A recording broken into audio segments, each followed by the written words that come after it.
You've probably noticed the type, the folks who tiptoe through life like they're walking on eggshells. They sneak apologies out of their mouths at the slightest bump from others, embodying the art of shrinking away. It's like they're trying to disappear, fading into the background, taking up less space than their very existence warrants. And if you're savvy enough to tune in, you can almost hear the echo of a childhood that missed the mark on warmth and love, where hugs came less often than you'd think. Hey everyone, welcome to Psychologist Jeep, the quiet corner of the internet for the ones who learn to stay strong a little too early. Maybe you were the kid who comforted yourself, who smiled so others wouldn't worry, who learned that love had conditions. Growing up without being truly loved doesn't just vanish with age. It shapes how we see trust, safety, and even our own worth. Here, we don't judge that pain, we translate it. Together, we're learning to turn emotional survival into understanding, not shame. So, if you've ever felt unseen, or like you had to earn love that should have been free, you're not alone. This space is for you. Before we dive deeper, take a second to like this video, share it with someone who might need it, and drop a comment telling us where you're watching from, because even silent hearts deserve to be heard. Let's explore with Psychologist Jeep. Now, let's get real. When we think of childhood trauma, we might picture something drastic or cruel. But here's the kicker. Sometimes, the absence of love is almost subtle, like a whisper. It's a mother so busy with life, a father so drained by the grind, or a home that feels chilly despite its cozy corners. You might not have grown up in a horror story, but that silent lapse in affection quietly embeds itself in your heart, teaching you that you simply aren't worth the love you crave. Ouch, right? What's mind-blowing is how long those little tidbits from childhood stick with us. Ever heard of attachment theory? It's like the architect of your relational blueprint, laying down the foundations for every connection you make afterward. When love wasn't a haven back in the day, your nervous system jots down that experience. So, when someone genuinely loves you now, a part of you braces for impact. You flinch as if someone's about to throw a paper airplane at you during a heartfelt moment. Before you know it, you become a relationship saboteur, but not on purpose. You start testing love, messing it up, or living with the notion that they've made a mistake. It's not about being a drama queen. It's that not so deep down belief that you somehow don't deserve happiness. That's the twisted gift of childhood emotional neglect. It rewires your expectations like some doughy artist crafting a pretzel, shaping not only your present but your future interactions as well. Who knew that emotional deprivation had such a lasting punch? Often, we don't catch on to this sneaky development. People label themselves as bad at relationships or too independent. But independence born out of survival? That's no freedom, my friend, it's armor. Somewhere along the line, you realize that needing others feels like setting yourself up for pain, so you decide to be the resilient problem solver everyone admires. The irony? You're just batting away the memories of that little kid who reached out for a hug and got crickets in response. Some smarty-pants psychologists like to call it emotional neglect, but it sounds a bit clinical for such a deeply human experience. Instead, it's like standing outside a toasty house during winter, your palm pressed against the frosted glass while everyone else enjoys the warmth inside. You convince yourself that you're fine being left out in the cold, but in the quiet hours of the night, you can feel that unsettling ache. That gnawing longing grows more intense, and boy, is it hard to define. Growing up in a love-starved environment turns you into an expert in reading the room, often hyper-aware of other people's emotions, moods, and even the slightest changes in tone. It's no surprise when love morphs from affection into a life-or-death skill. You learn to detect danger, rejection, and disappointment before it barrel rolls into your life. Your nervous system becomes this finely tuned radar for disconnection, useful until it starts dinging when there's nothing wrong. A simple okay text from someone makes you think, oh, they must be angry. Just fabulous, right? You know that moment when your friend takes a little too long to reply, and suddenly you're knee-deep in an emotional panic? It's not just drama. Science backs this up. Neuroscience reveals that children who experience neglect see their brains develop differently. The areas connected to emotional regulation and self-worth are basically firing in urgent SOS mode due to chronic stress. It's like your brain is a trauma alert system, gearing up for rejection before it even materializes. Growing up, you subconsciously learn to protect your heart. But here's the twist, it leaves you with a two-edged sword. Those who are deprived of love often turn into the most loving adults because they understand the value of affection, even if they never received it.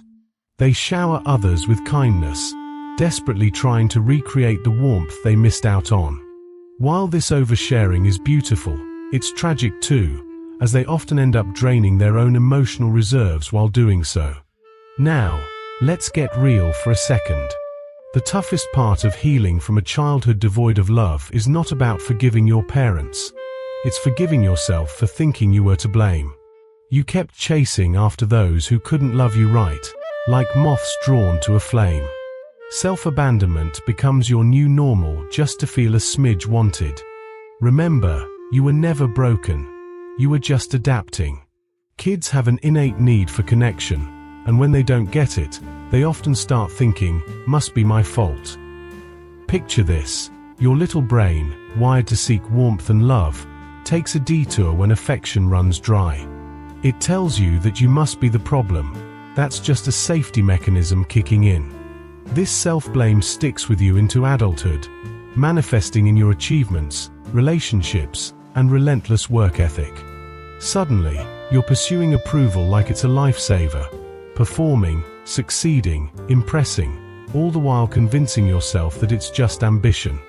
But really, you're on a quest to feel enough, and that drive can often feel like a disguise for unfulfilled longing.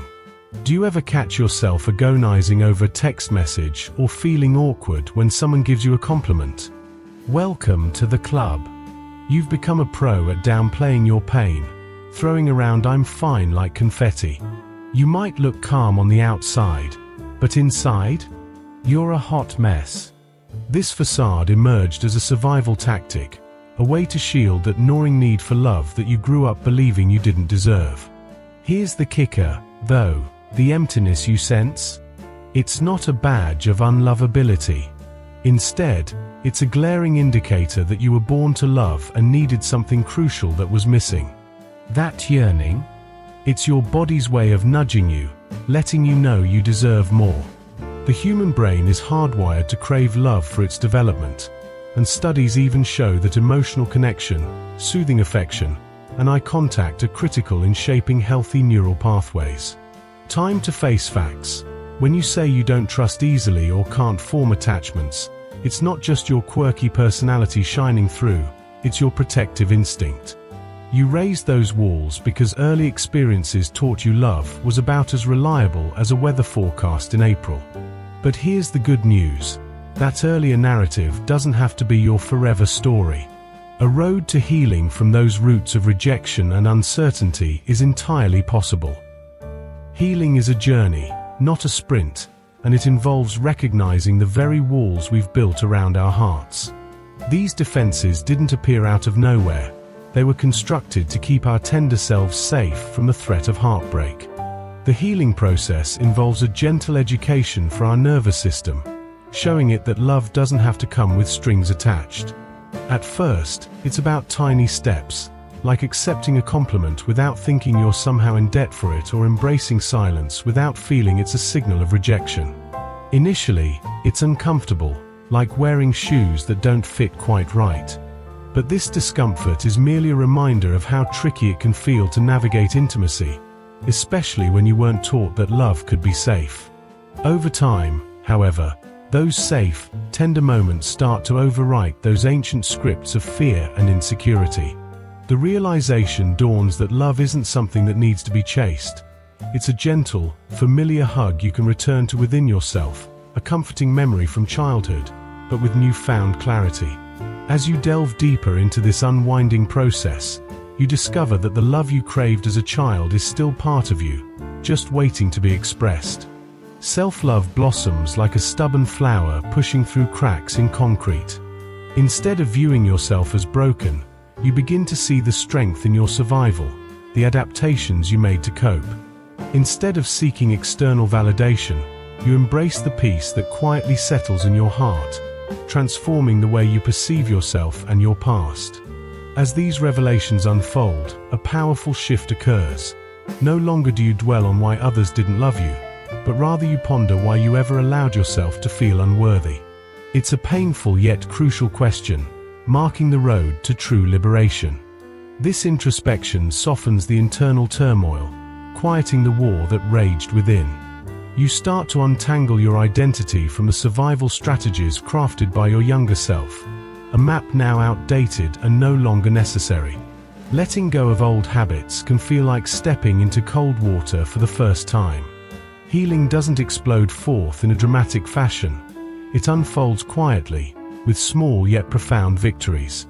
Each moment spent in authentic connection, like someone actually hearing you out without interrupting or a friend recalling your words, plants seeds of trust within you. These moments affirm that you're worthy of love that doesn't require earning, sending ripples of reassurance through your body and mind alike. Your healing path may begin in various places: a therapist's office, a cozy nook with your thoughts, or simply in long-lost memories captured in photos. You may find yourself whispering sweet nothings to your younger self, letting them know they deserved so much more. This isn't a sign of weakness. Rather, it's a powerful act of repairing, showering yourself with the compassion and understanding you missed out on before. It allows you to embrace the duality of your being, the wounded child and the healing adult. It's undoubtedly tough, and you may feel an urge to shrink, minimize, or even question your own experiences. But every small act of kindness towards yourself serves as a betrayal to those old narratives. When you consciously choose empathy over self-criticism, you're rewriting your story. It's a lesson in earned security, as psychology tells us that love can flourish even when it was scarce in our early years. This new chapter in your life allows you to cultivate lasting relationships, reshaping your outlook on what love and connection truly mean. Suddenly, the world begins to feel remarkably different. You stop chasing people who treat you like an afterthought and learn to appreciate the beauty of true connection. You become adept at distinguishing chaos from intimacy, recognizing that being needed isn't synonymous with being loved. Along the way, peace transforms from a dull companion to the star of the show, illuminating the path to your authentic self. It's a delightful twist, trading the chaos for stillness and validating your own worth, a beautiful, joyous shift toward a more meaningful existence. When you grow up in the whirlwind of emotional chaos, feeling calm is as weird as finding a unicorn in your backyard. Your brain, a drama-loving diva, might even kick up some turbulence just to spice things up. But when you get wise to that act, you can soothe yourself with, "This tranquility isn't a void. It's safety." That spark is where self-trust ignites. You learn to unravel the truth of your worth. It isn't tied to anyone's company or approval. It's fascinating how some folks take a scenic route to realize that their whole life's quest for love was actually a treasure hunt for proof of their own lovability. Picture it, decades spent chasing validation through awards, partners, and the latest trendy status symbol, only to have a light bulb moment on a quiet evening. That illumination can sting, a bittersweet mixture of grief for lost time and relief in finally finding your way home to yourself. As you embark on this journey of realization, love morphs from a prize you chase into a natural flow rising from within. The light bulb flickers on, illuminating that those unable to love you were simply running their emotional reruns, stuck in patterns of their own unloved pasts. This newfound clarity empowers you to focus on your own healing and forgiving, recognizing that true release doesn't hinge on waiting for apologies or chasing elusive closure. You transition from being a passive observer in your life to taking charge. You declare your worth, turning the silent debate into a resounding affirmation. Each mark of healing becomes a powerful reclamation of the person you needed as a child. Crafted from the dust of your journey, a safe and sturdy life starts to take shape, a grounding refuge amid all the uncertainty. The University of Minnesota explored how early emotional attachments impacted adult lives, revealing a marvelous truth. Those surrounded by consistent love blossomed into emotionally stable adults. Yet, here's the kicker: even those without that nurturing presence could flourish later if they found reliable relationships. Our brains are resilient, plastic, adaptable. The past doesn't seal your fate, it merely sketches a map begging for a revision. Growing up isn't merely marking off birthdays, it's about swapping survival instincts for maps leading to safety and connection. The self-talk of childhood gets a complete makeover, transforming "I'm too much" into "I'm allowed to take up space." With every rewrite, you're reclaiming your narrative, standing up to a past that tried to make you feel less worthy of love than you are. This rebellious act isn't just wishful thinking. It's a fierce declaration of your power to love despite your history. Normalize cherishing the love you find, treating it as the sacred treasure it is. If you relate to this tale of growth, remember, you're not broken for craving love. That desire is simply a reminder of your innate human wiring for connection. Even after the storms, your heart remains a beacon of hope, still eager to be seen and loved for the treasure it truly is.